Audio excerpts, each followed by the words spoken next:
ॐ हरि ओम तत्सत्। सर्ववेदान्त सिद्धान्त गोचरं तं गोचरम् गोविन्दं परमानन्दं सद्गुरुं प्रणतोऽस्म्यहम्।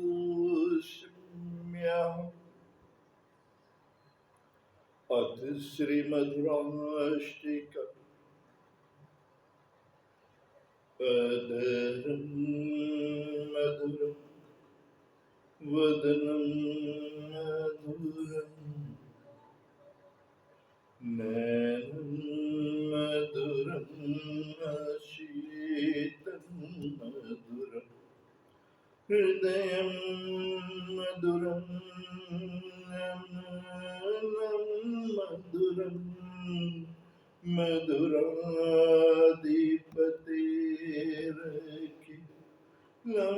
मधुरं वचनं मधुरम् चरितं मधुरं वसनं मधुरं वलितं मधुरं चलितं मधुरं भ्रमितं मधुरं मधुराधिपतेरखि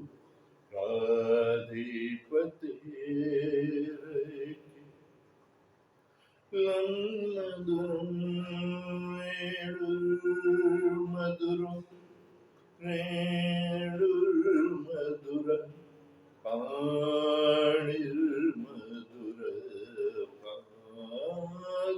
पाणिर्मधुरपादमधुरं नित्यं मधुरं सख्यं मधुरम् मधुराधिपतेरखि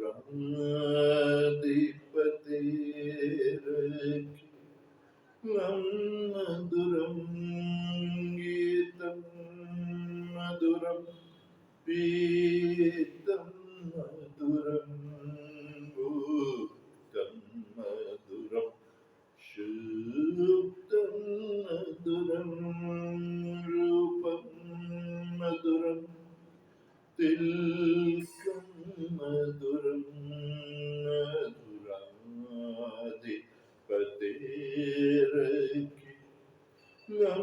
मधुरं कर्णं मधुरं कर्णं मधुरं हरणं मधुरं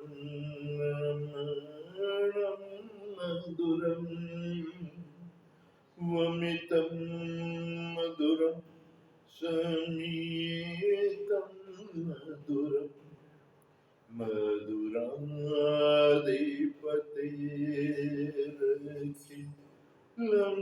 मधुरं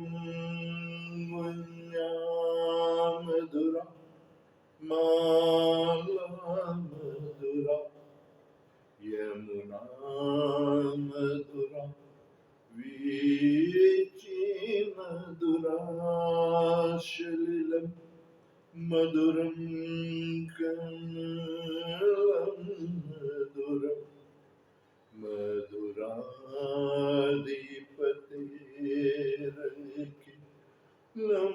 मधुरं गोपी मधुरा लीला मधुरा युक्तं मधुरं मुक्तं मधुरं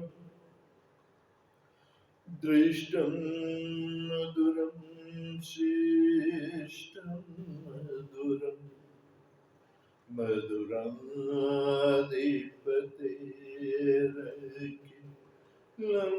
मधुरं गोपा मधुरा गावो मधुरा यष्टिर्मधुरा श्रेष्ठिर्मधुरा दलिता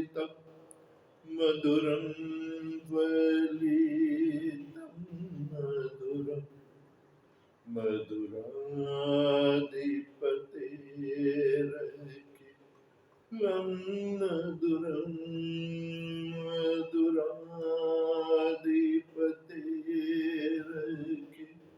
लं मधुरं मधुराधिपतेरखि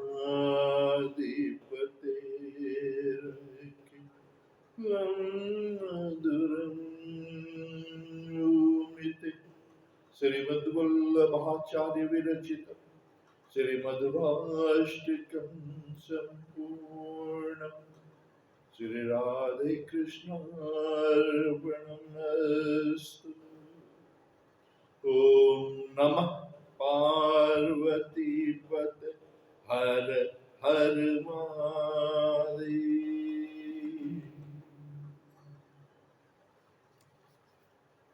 नारायण सर्वेश्वर परमेश्वर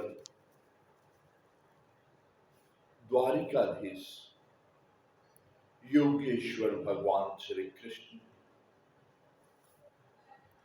परम कल्याणकारी ज्ञान सरिता श्रीमद् भगवत गीता जी के 6वें अध्याय में आत्म कल्याण को के ज्ञान को मार्ग को प्रतिपादित करते हुए 6वें अध्याय के 6वें श्लोक में कहते हैं कि बंधुरात्मात्मनस्तस्य येनात्मैवात्मना जितम् अनात्मनस्तु शत्रुत्वे वर्तितात्मैव शत्रुवत्। नारायण कह रहे बंधुरात्मात्मनस्तस्य अपनी आत्मा नारायण जिसने अनुसंधान की वृत्ति बना ली, कह रहे वो जीवात्मा जो है वो अपना ही सबसे बड़ा मित्र है। क्यों? क्योंकि जिस जीवात्मा के द्वारा मन और इंद्रियों सहित शरीर जीता हुआ है। क्योंकि नारायण देखिए अपने आप को जानने के लिए अपनी इंद्रियों को अंतर्मुखी करना पड़ता है, इंद्रियों को जीत लेना पड़ता है कि हमें जब जैसी उनकी प्रवृत्ति की अपेक्षा हो वो वैसा ही करे, उसके अनुरूप चले हमारी अपेक्षा के। क्योंकि नारायण इस संसार में 5 कर्मेंद्रिय और 5 ज्ञानेंद्रिय, यही जो है जीव को अगर ये वश में रहे तो ये जीव के लिए विकास का साधन हो जाती हैं, और नहीं यही जो है पतन के भी मार्ग पे प्रवृत्त कर देती हैं। इसलिए यहां परमेश्वर कह रहे कि बंधुरात्मात्मनस्तस्य येनात्मैवात्मना जितः, कह रहे कि इसलिए जीवात्मा जो है वो अपने मन को जीत ले, अपने मन को अपने वश में कर ले नारायण। और जब मन वशीभूत हो गया तो इंद्रियों सहित शरीर भी वश में रहेगा और हमारी अपेक्षा के अनुरूप कर्म करेगा। और जिसने ऐसा कर लिया, अपने मन अपने इंद्रिय अपने शरीर को जीत लिया नारायण, कह रहे हैं कि वो जीवात्मा ही अपना सबसे बड़ा मित्र है।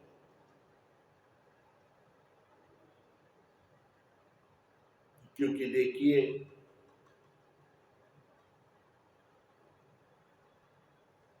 नारायण जीवन की यात्रा करने के लिए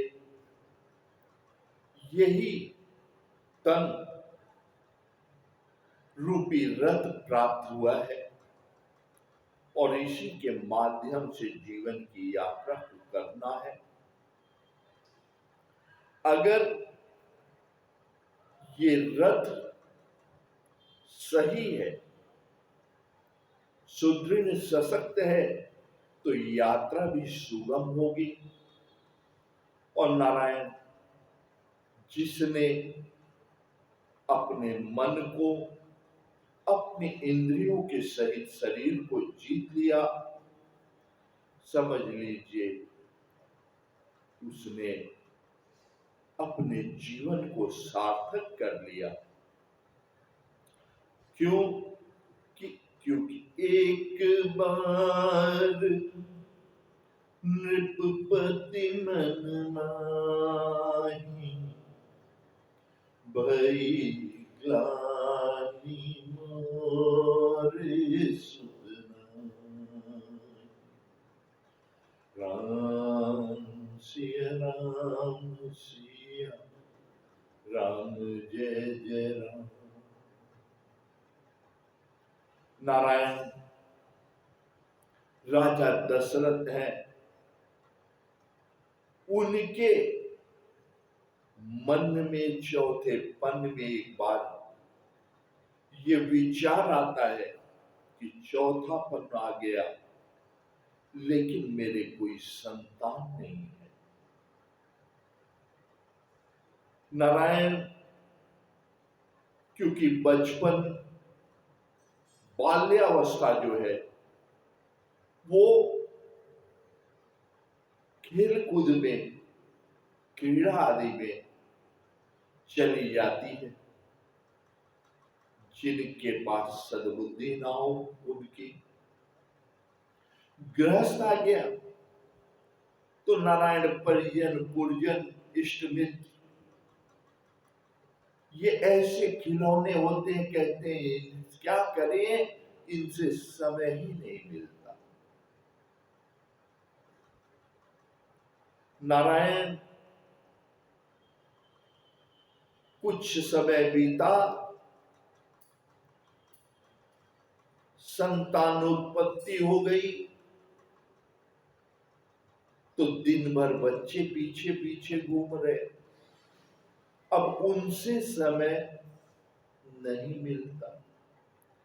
करते करते नारायण सिर पे काल कब सवार हो जाए पता नहीं, लेकिन कहते हैं कि क्या करें, अपने कल्याण के लिए समय नहीं मिलता।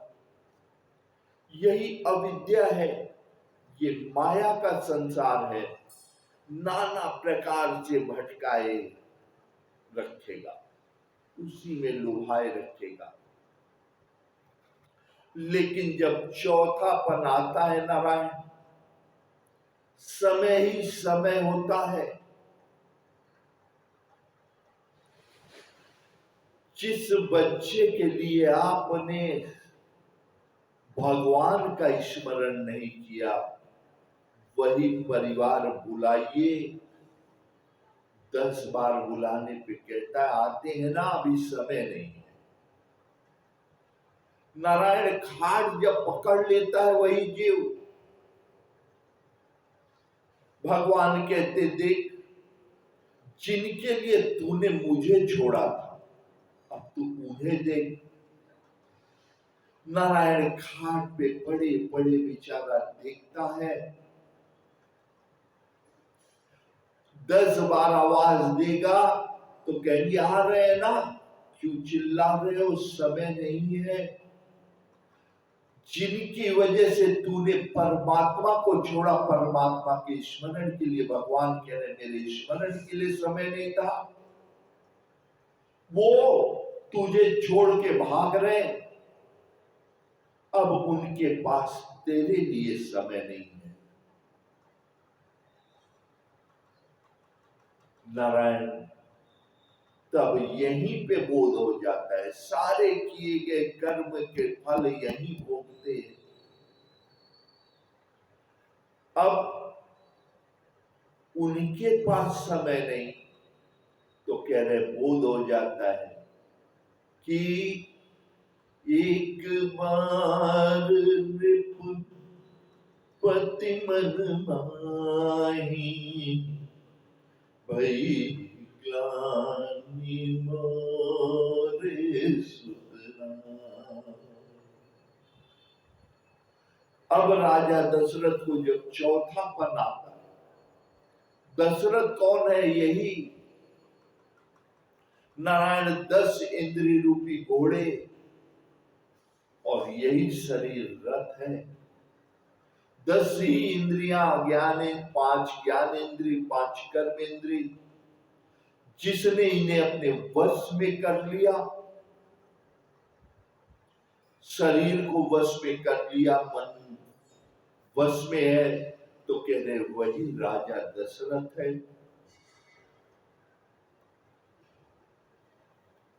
और जब चौथा पन आता है, तब राजा दशरथ को ये बोध होता है कि मेरा कोई भी संतान, मेरी संतान नहीं, मेरे सुत नहीं है। तो देखिए उनका सौभाग्य, नारायण राजा दशरथ को जब ये बोध होता है कि मेरे सुत नहीं है, मेरी कोई संतान नहीं है, यहां संसार में जो कुछ है सब यही का यही है। अब उनका सौभाग्य, सद्बुद्धि थी, क्योंकि राजा दशरथ थे, जाते हैं वो गुरु जी के पास, गुरु जी के चरणों में बैठ करके प्रणिपात करते हैं, प्रणाम करते हैं और फिर प्रार्थना करते हैं कि महाराज मुझे मन में ऐसी कामना है कि मेरे कोई पुत्र नहीं है। गुरु जी कहते हैं वत्स, कल्याण के लिए पुत्र अगर चाहिए तो पुत्रेष्टि यज्ञ करना पड़ेगा, यज्ञ करो। अब नारायण राजा दशरथ गुरु की आज्ञा से यज्ञ करते हैं। यज्ञ का फल, उन्हें 4 पुत्र होते हैं, क्योंकि नारायण पुरुषार्थ सिद्ध करने के लिए 4 ही पुरुषार्थ है, 4 ही संतान है, धर्म, अर्थ, काम और मोक्ष। जब धर्म है तो ही अर्थ है, और अर्थ है तो काम, और काम जब पूरा हो गया तो अपने आप मोक्ष मिल जाता है। यही 4 संतान है जो कि नारायण जीव को शिव बना देते, कल्याणकारी है। तो कह रहे कि इसके लिए क्या करो, अपने मन को, अपनी इंद्रियों को और अपने शरीर को जीत लो। ये जब हमारी जहां जैसी अपेक्षा हो वहां वैसा वर्तन करे और हमेशा सशक्त, सबल, सुदृढ़ रहे। तो कह रहे कि जिसने ऐसा कर लिया वो जीव अपना सबसे बड़ा मित्र है, और जिसके द्वारा नारायण अनात्म मनस्तु शत्रुत्व कह रहे, और जिसका मन और इंद्रिय सहित शरीर नहीं जीता गया, तो क्योंकि देखिए भागवत जी में आप देखिए श्रीमद् भागवत महापुराण में महात्मा आता है, इसी संसार का एक ब्राह्मण देवता है। ब्राह्मण देवता कैसे? उनका नाम आत्मदेव है। नारायण आत्मदेव को भी कोई संतान नहीं थे। जब चौथापन आया, उन्हें बोध हुआ कि ये सारा का सारा जीवन व्यर्थ हो गया, मेरे कोई संतान नहीं है। नारायण आत्मदेव दुखी होते कि जीवन निकल गया, कोई संतान नहीं। दुखी होने के बाद आत्मदेव वन में चले जाते हैं। सोचते हैं कि इस जीवन से क्या फायदा, कि इसका कोई फल नहीं, कोई संतान नहीं। इस जीवन से अच्छा है कि मैं आत्महत्या कर लूं। नारायण यही मन में विचार करते करते आत्मदेव वन में जाते हैं। तब तक वहां उनको एक साल तो एक सन्यासी मिलता है। सन्यासी देखता है आत्मदेव को तो कहता है कि भाई, ये जीवन परमात्मा की अमूल्य निधि है, इसे नष्ट करने का तुम्हें कोई अधिकार नहीं। आत्मदेव दुखी होकर कहते हैं, महाराज चौथापन आ गया, कोई संतान नहीं, तो ऐसा जीवन रखने का भी कोई लाभ नहीं दिख रहा। इसलिए मैंने सोचा कि इस जीवन को मैं नष्ट कर दूं। संत कहते हैं कि अरे आत्मदेव, जीवन नष्ट करने से कोई लाभ नहीं है, और अगर अकारण असमय जीवन को नष्ट करते हो तो प्रेत योनि मिलेगी और जीवन का उद्धार नहीं होगा। आत्मदेव नारायण संत से प्रार्थना करते हैं कि महाराज तुम मार्गदर्शन करो, मेरा उद्धार कैसे होगा। नारायण सन्यासी महाराज ने उनको एक फल दिया। आत्मदेव को एक फल देते हैं कि ये ले जाकर के अपनी पत्नी को दे देना और उनसे पुत्र होगा। चौथापन कोई संतान नहीं थी आत्मदेव को।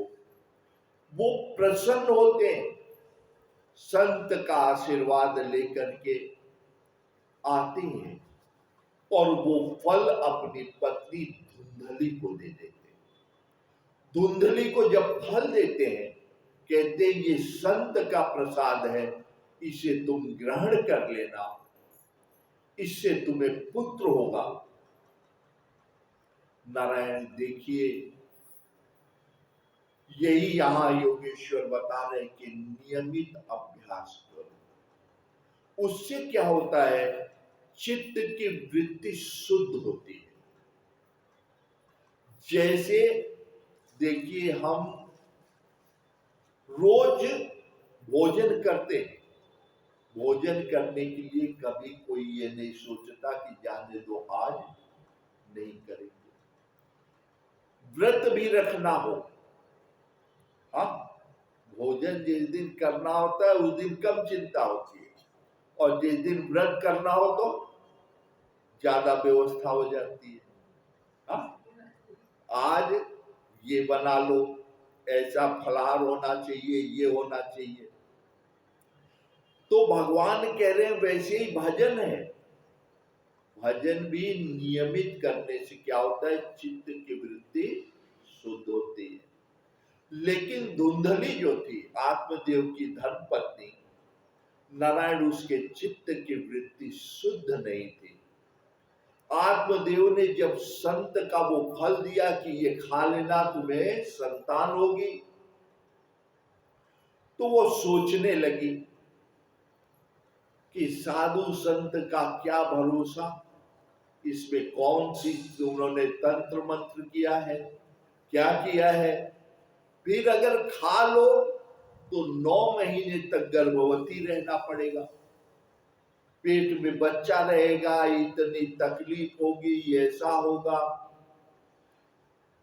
नारायण जाकी जैसी भवतव्यता ताको तैसे मिले सहाय। उसकी एक बहन थी, तो उसने अपनी बहन से पूछा, तो बहन के नारायण पहले ही कई बच्चे थे और फिर वो गर्भवती थी। तो उसने कहा कि बहन तू काहे, देखिए खुद उसको कई बच्चे हैं और फिर गर्भवती है, और जिस बहन के एक भी ने संत ने फल दिया कि ले जाकर के अपने पति को खिला दो आत्मदेव, उसे संतान होगी। वो अपनी उस बहन से पूछती है तो वो इसे क्या सिखाती है, तू बेकार में काहे इस चक्कर में पड़ रही, 9 महीने गर्भवती रहेगी, नाना प्रकार के दुख होंगे, इससे अच्छा है तू नाटक कर कि तू गर्भवती है, और जब मुझे संतान होगी तो मेरे तो पहले ही से कई बच्चे हैं, मैं ये वाला तुझे दे दूंगी। देखिए संसार यही है नारायण, जिसकी जैसी भौतव्यता। जिस बहन को पहले से कई बच्चे हैं, वो अपनी जिस बहन को एक बच्चा नहीं है उसको सिखा क्या रही है कि तू बेकार में इस झंझट में मत पड़, मेरे जब पुत्र होगा तो मैं तुझे दे दूंगी, तू काहे झंझट में पड़ रही है। तो उसने क्या किया, वो संत ने जो फल दिया था वो अपनी गाय को खिला दिया। देखिए संत ने फल दिया कि तुझे पुत्र नहीं है, पुत्र हो जाएगा, इसे खा लेना, उसने नहीं खाया, वो फल गाय को खिला दिया और खुद नाटक करने लगी कि मैं गर्भवती हूं। नारायण दैव संयोग, समय पे गौ माता ने जब बच्चा दिया तो वो कैसा, एकदम मनुष्य की तरह, और उसके कान कैसे थे, गाय के जैसे। तो उस बच्चे का नाम पंडित जी ने रख दिया गोकर्ण। आत्मदेव ने अपने गाय का जब बच्चा हुआ मनुष्य के जैसा तो उसका नाम गोकर्ण रख दिया। इधर जब उसकी बहन को बच्चा हुआ तो उसने धीरे से धुंधली को दे दिया। सब लोग कहने लगे कि देखो पंडित जी का भाग्य, कहा एक नहीं था और कहा भगवान ने 2 दे दिया, पति को तो पत्नी को हुआ, गौ माता ने भी मनुष्य का बच्चा पैदा किया। नारायण लेकिन देखिए भगवान कह रहे हैं किए गए कर्म यही फल देते हैं। संत के फल का प्रभाव कि गोकर्ण की बुद्धि शुद्ध और सात्विक हो गई, और जो धुंधली अपनी बहन का बच्चा ले आई वो कैसा हो गया, जैसे मां उछल की। क्योंकि नारायण देखिए परमात्मा आपके अंदर बैठा है। आप दूसरे को धोखा दे सकते हैं लेकिन अपने को नहीं दे सकते ना, और परमात्मा तो आपके अंदर बैठ के देख रहा। यही है जिसे इतना याद है कि भगवान हमारे अंदर बैठा है, तो नारायण वो जब भी करेगा भगवान के स्मरण में करेगा। क्योंकि देखिए संसार में होता क्या है, एक पंडित जी थे, तो नारायण वो गांव के किनारे अपना कुटी बना के रहते थे। उनके एक बच्चा था और गांव के बच्चों को जुटा करके पढ़ाते थे। स्वाभाविक है, आप जैसे धर्मात्मा जब बच्चे पढ़ने जाते हैं तो आटा दाल चावल सीधा भेज देते थे और आनंद से उनका चल रहा था। देव संयोग एक बार ग्रीष्म ऋतु आ गई, गर्मी का मौसम, बच्चों की हो गई छुट्टी। तो बच्चों की जब छुट्टी हो गई तो बच्चे आए नहीं, पढ़ने आ नहीं रहे, तो कौन आट सीधा वगैरह ले आए। तो विद्यालय खुलने में थोड़ा 2-4 दिन का समय था और उनके यहाँ आटा दाल चावल जो था वो पूरा हो गया, नहीं होता। तो पंडित जी ने सोचा आज तक मैंने किसी से मांगा नहीं, बिना मांगे ही भगवान इतना दिला देता है कि हमारा आराम से दाल रोटी चल रही है, बच्चे खुद ही लाते हैं। तो अब 2-4 दिन की बात है, क्या मांगने जाए नारायण, लेकिन अब भूख तो रोज लगेगी।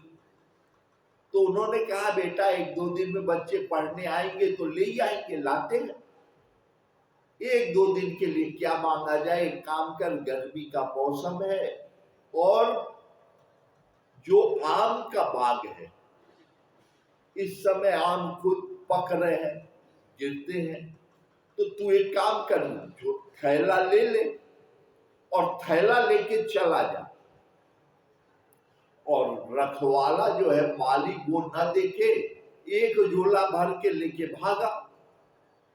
2-1 दिन हम लोग आम खा के भगवान का भजन कर लेंगे। लेकिन ध्यान रखना, इज्जत वाली बात है, कोई देखे ना। बेटे को उन्होंने थैला दे करके भेज दिया, लेकिन नारायण मन में डर कि अगर कोई देख लिया या माली पकड़ लिया तो बड़ी बदनामी होगी, बेइज्जती होगी। अब उन्होंने क्या किया, भेज दिया। नारायण बेटा गया, आधा घंटा बीता, 1 घंटा बीता, अब धीरे धीरे उनके अंदर डर होने लगा कि कहीं ऐसा ना हो कि माली ने देख लिया और पकड़ के बांध दिया हो तो बड़ी बेइज्जती होगी। नारायण गए, अब रहा नहीं गया तो चल दिए, भाई बेटे की बात। काफी समय हो गया, लौटा नहीं। गए तो दूर से देख रहे तो बाग में कोई दिखाई नहीं दे रहा। ध्यान से देखे तो एक कोने में उनका बेटा बैठा है। तो उन्हें ये हुआ कि हो ना हो, जरूर माली ने पकड़ के इसको बांध दिया, इसलिए वो वहां बैठा है। अब पिता का हृदय नारायण नहीं माना, पास गए तो देख रहे बाग में भी कोई नहीं दिख रहा, आसपास कोई नहीं दिख रहा। तो उन्होंने सोचा हो सकता है वो बांध के घर गया हो, तो जल्दी से चले और हम छुड़ा कर अपने बेटे को लेके भागा, इज्जत बच जाएगी।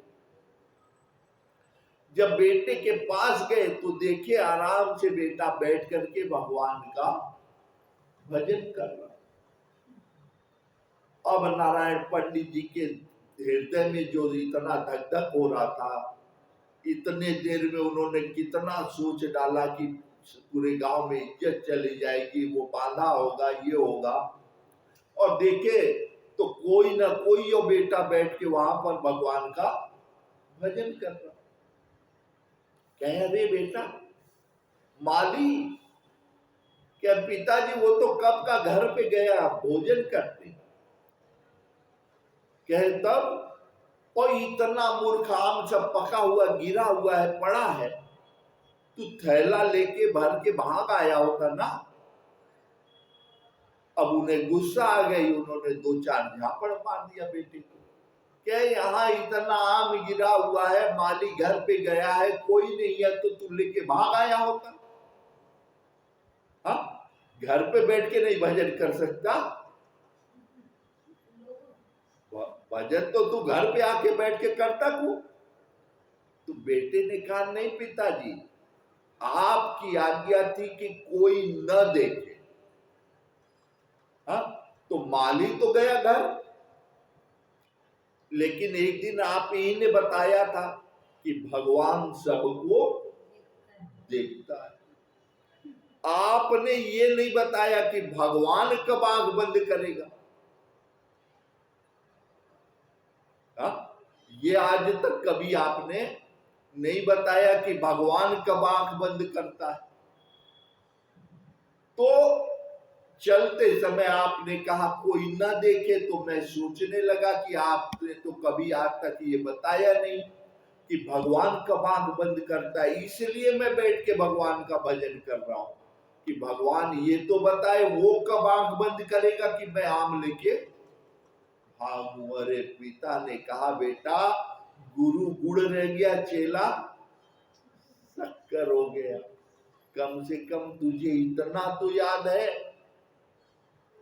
चल अब जाने दे, अब भगवान ही जाने। तो एक दिन हम लोग भगवान का भजन भी करके बिता देंगे।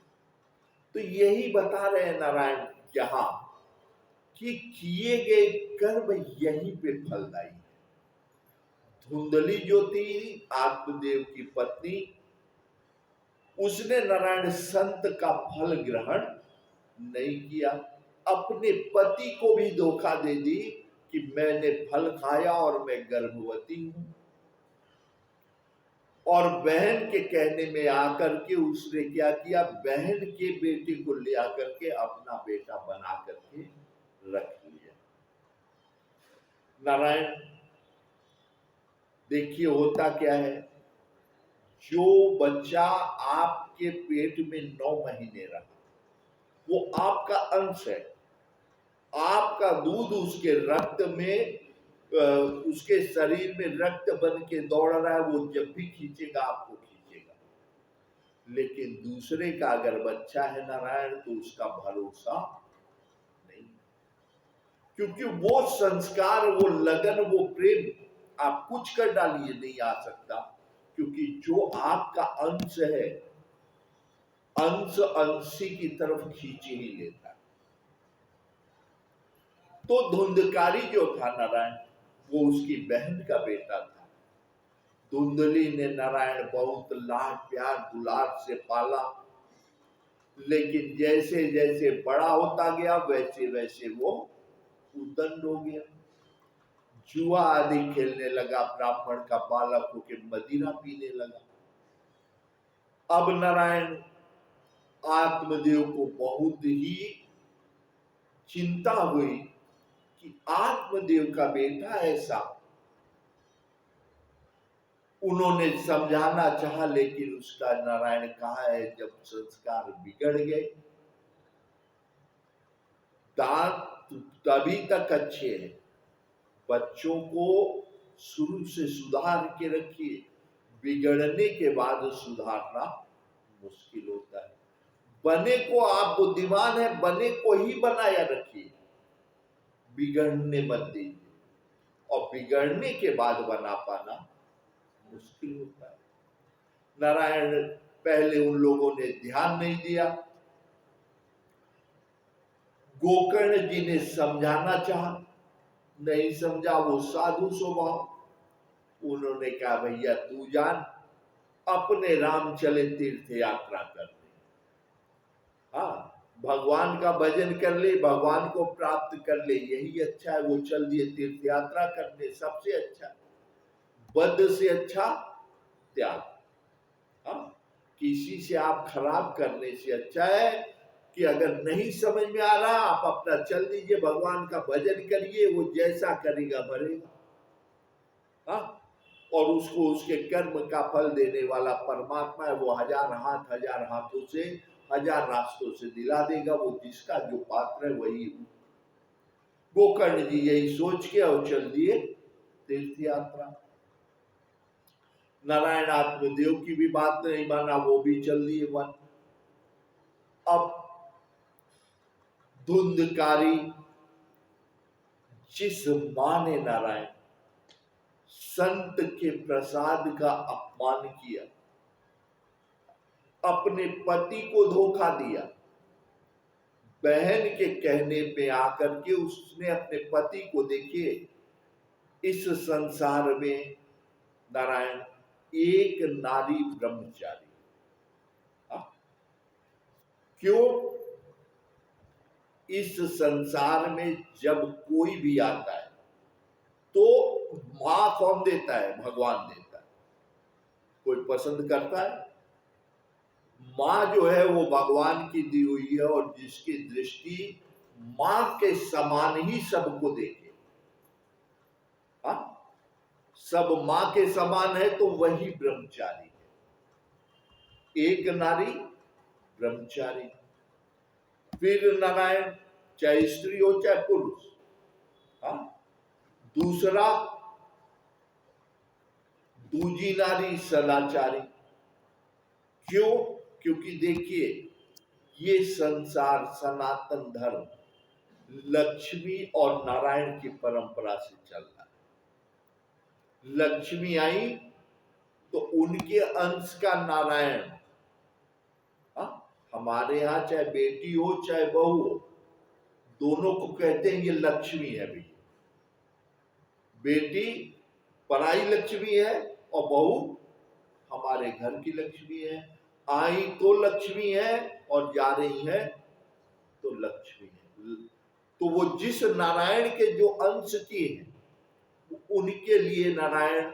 तो क्या होता है कि वो कुल देवता, परिवार के बड़े बुजुर्ग, ब्राह्मण, गौर, गणेश, पृथ्वी आदि सबके सामने साक्षी रख करके जिसकी लक्ष्मी होती है वो कन्यादान नारायण को कर देता है। ये आपके अंश की लक्ष्मी है। तो नारायण कह रहे बस वही आपके अंश का, वही नारायण, वही लक्ष्मी। तो वहां जिसने संतोष किया वो सदाचारी। हाँ, तो लेकिन जब नारायण वृत्ति जिसकी बिगड़ गई, अब धुंधकारी के लिए उसकी मां ने नारायण अपने पति को भी, क्योंकि देखिए पति परमेश्वर के समान है, वो नारायण है और पत्नी लक्ष्मी है। हाँ, तो नारायण एक दूसरे पे अपने से ज्यादा भरोसा होता है। और जिसने नारायण अपनी पत्नी या पति को धोखा दे दिया फिर उसको क्या कहा जाए? धुंधकारी की मां ने अपने पति से झूठ बोल दिया कि मैं गर्भवती हूं, जबकि थी नहीं। हाँ, परिणाम आत्मदेव जंगल चले गए, गोकर्ण जी चले गए तीर्थ यात्रा में, लेकिन वो बिचारी उसके मोह में फंसी रह गई। जैसा अपने पति के साथ उसने समाज के साथ किया, अब धुंधकारी क्या करता? जुआ खेलने जाता, मदिरा पीता, वेश्यालय जाने लगा। अब नारायण जब मां ने उसके लक्षण गड़बड़ देखे, तो इतने दिन तक उसने मन बढ़ाया, खूब धन दिया, और जब उसकी बदनामी की वजह से पति वन चले गए, सब छोड़ दिए, तब वो अंकुश लगाने लगी। तो धुंधकारी ने क्या किया? उस मां को मार पीट करके कुएं में ढकेल दिया। जब मन उसका आचरण लक्षण बिगड़ गया, तब मां उसकी धुंधली रोकने गई तो उसने मार पीट के धुंधली को कुएं में डाल दिया। एकदम स्वतंत्र। हाँ, स्वतंत्र होने के बाद नारायण वो क्या करता है? सारे दुर्गुण सीख गया। अब वो फंस किस में गया? 5 वेश्याओं के चक्कर में। देखिए वो कौन कौन सी हैं? 5 ज्ञानेंद्रिय जो है नारायण, भगवान यहां जो देखिए बता रहे हैं कि जिसने अपने मन और इंद्रियों सहित शरीर को जीत लिया, ये सब जानते हैं। उत्तरा घाटी, कंठ के नीचे जाने के बाद भोजन का कोई स्वाद बता सकता है? हाँ? भोजन का स्वाद कहां तक? खाली जीभ। हाँ? लेकिन आप देख लीजिए उसी जीभ के वजह से, हाँ, नारायण सादा भोजन, उच्च विचार, संयम बरतो रहो उदार। लेकिन इसी जीव के वशीभूत होकर के देखिए आप, कोई कुछ खाने के चक्कर में है, कोई कुछ, कितना मिर्च मसाला और क्या क्या लोग खा करके रोगी बन रहे हैं। हाँ? जानते हैं कि ज्यादा मिर्च मसाला खाओगे तो नुकसान करता है। ऐसे ही जैसे आपको देखिए कि नाच गाना जो हो रहा है, हाँ, आप जैसे जो है नारायण सौभाग्य है वो भगवान के भजन में बैठे, हाँ, भगवान के भजन में सोचिए कितना दुर्भाग्य है कि किसी को बुलाया जाए। भगवान जितना हमारे उतने आपके हैं, हाँ, उतने ही सबके हैं। अगर आपको भगवान आपके लग रहे तो आपके भगवान की कथा में आपको कौन बुलाए? हाँ, भगवान आपके है ना, कथा भगवान की हो रही, तो आपके भगवान की कथा हो रही है तो आप दूसरे को कह सकते हैं। लेकिन अगर कोई आपको कहे कि भाई चलो भगवान की कथा हो रही है, तो और भगवान की कथा के लिए आप कैसे रुक सकते हैं अगर भगवान आपको अपने लग रहे? लेकिन नारायण देखिए, भगवान की कथा के लिए भी कुछ लोग सोचते हैं हमें कहे कोई। लेकिन आप ये बताइए, कहीं नाच गाना हो रहा हो, नाच गाने में देखने जाने के लिए कोई कहता है हमें कोई कहे? है? वहां क्या मिलता है? कुछ नहीं ना, खाली देखे और मुंह लटकाए चले आएंगे। तो ये नेत्र का ही दोष है ना, बस देखने के चक्कर में अब नाच गाना हो रहा है, उससे क्या मिलना है? लेकिन वहां जाने के लिए कोई नहीं पूछेगा कि क्या मिलेगा। तो यही यहां बता रहे हैं कि यही सबसे बड़ी, और ये आप सोचिए, जैसे आप देखिए, आपने देखा होगा कोई बहुत वृद्ध हो जाए, उसकी आंख से दिखाई देता है, दिखना कम हो जाएगा। हाँ, आंख उसका साथ दे रही है? नहीं दे रही। बोलना चाहे, आपने ऐसे भी देखे होंगे, बोलना चाहे बोल नहीं पाते, उठना भी चाहे तो उठ नहीं पाते। तो नारायण इंद्रियां किसका साथ दी? इस अविद्या में जीने वाले का वो साथ नहीं देती। यही भगवान यहां बता रहे हैं कि अनात्मनस्तु, जो ये नाश्वर संसार में जिसकी वृत्ति लग गई है, उनकी इंद्रियां कभी उनका साथ नहीं देती। आप अगर नारायण अहर्निश जैसे भोजन आप आवश्यक समझते हैं, वैसे ही भगवान की कृपा से आप भगवान के भजन को भी आवश्यक समझें। उससे क्या होता है, जब आप परमात्मा की व्यवस्था में हैं, भगवान का चिंतन कर रहे हैं, तो नारायण होता क्या है कि कभी भी आप देख लीजिएगा ऐसे लोग चलते फिरते, हाँ, सुनने वाले कहते हैं अरे अभी तो ठीक थे, हमें मिले भी थे, हाँ, उन्हें दुर्गति उनकी नहीं होती, वो चलते फिरते अपना भगवान के पास चले जाते हैं, माटी का पुतला यहीं पड़ा रहेगा। और जो अनात्म वस्तु में है, धुंधकारी जैसे हैं, तो कह रहे हैं कि यही 5 वेश्याएं क्या करती है अंत में उसको, क्योंकि नारायण देखिए गलत आचरण करेगा तब उसका क्षीण होगा ना। क्षीण होने के बाद खाट में बांधना क्या है कि उठना चाहे आदमी, आप ऐसा नहीं आप लोगों ने ना देखा, आदमी उठना चाहे लेकिन खाट से उठ नहीं पाता। हाँ, तो यही इंद्रियां उसको खाट में बांध दी कि नहीं। और नारायण जैसे आपने सादा भोजन भगवान का प्रसाद ग्रहण किया, हाँ, तो वो तो कोई भी 2 रोटी दे देगा, और स्वाद के पीछे अगर नहीं भागे हैं तो आपको रुचिकर भी लगेगा और आराम से खा के भगवान का भजन हो जाएगा।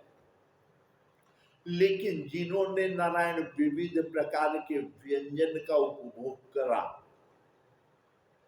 हाँ, ये मिर्च होनी चाहिए, इतना इसमें खटाई होनी चाहिए, इतना चटनी अचार और ये वो, हाँ, तो अब अंत में पता लगा जो बनाने जाएगा कहीं जरा सा नमक तेज हो गया तो, या नमक कम हो गया तो उन्हें रुचिकर नहीं लगेगा, तो रुचिकर नहीं लगेगा तो पेट नहीं भरेगा, और जब पेट नहीं भरेगा तो क्रोध आएगा कि नहीं आएगा? क्रोध, हाँ, तो आग लगी कि नहीं? हाँ, होता है ना।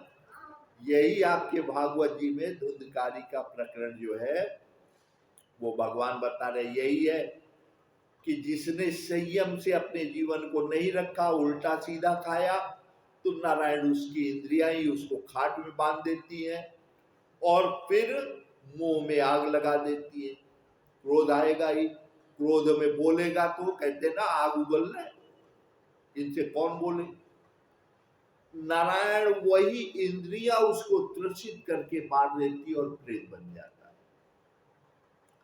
गोकर्ण जी दैव संयोग से तीर्थ यात्रा करके आते हैं तो देखते हैं घर खंडहर, पता लगता है सब दुखी होते, सोते हैं, रात में धुंधकारी प्रेत बन के आता है उनके पास, कहता है भाई किसी तरह उद्धार करो।